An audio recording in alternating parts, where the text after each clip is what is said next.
Thank you, Mr. Chairman.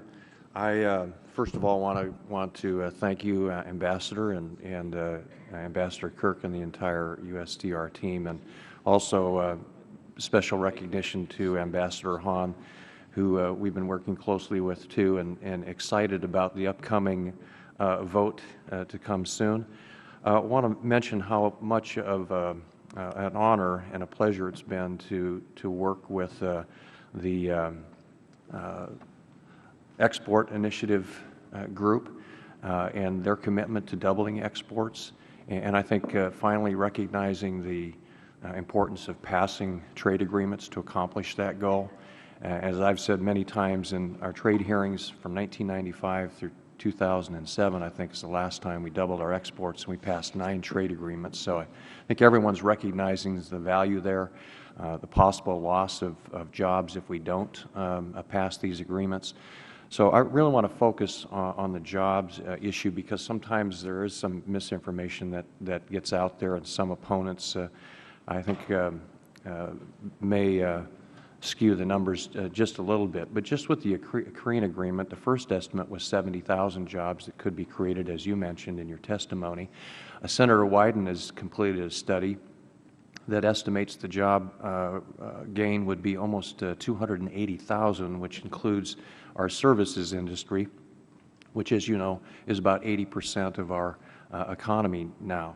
So what's your view on some of the organizations that say we're going to lose 160,000 jobs versus the 70,000, the 280,000, the loss of market share as the EU and Canada and China and others come?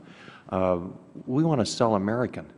I mean, that's the goal, right? Sell American across the world. So what do you say to those people who are saying that we're going to lose jobs with these agreements? Thank you, Mr. Reichert. I mean, to start off, the study that suggests that there's going to be 160,000 job losses is just plain wrong. That study doesn't even use the Korea agreement as a model as it's examining the Korea agreement. It extrapolates from other sources to draw conclusions which we believe are not accurate. That study also relies on what we think is not appropriate methodology in terms of linking an increase in trade deficits to job losses. First of all, the ITC has been very clear that the trade deficit, it predicts that our trade deficit, our $4 billion trade deficit that we currently have with Korea, will be reduced by the agreement by anywhere between $3.3 and $4 billion.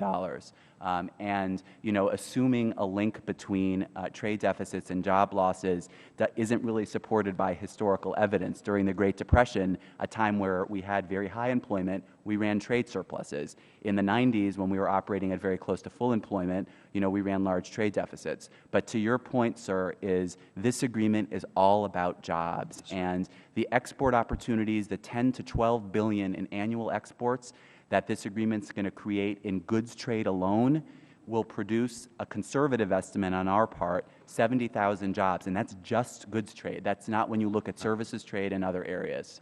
Well, I appreciate your recognition of that falsehood on the loss of jobs, and one of the things I think that the USTR and the Export Council is looking at is educating people across the country as to the benefits of trade, because even, believe it or not, the longshoremen, whose paycheck is 100% dependent upon trade, some are against trade.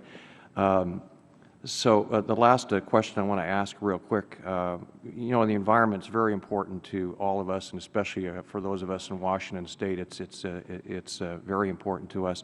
The language in the Colombian agreement, Panama agreement, and the Korean agreement, aren't they exactly the same as it relates to the environment?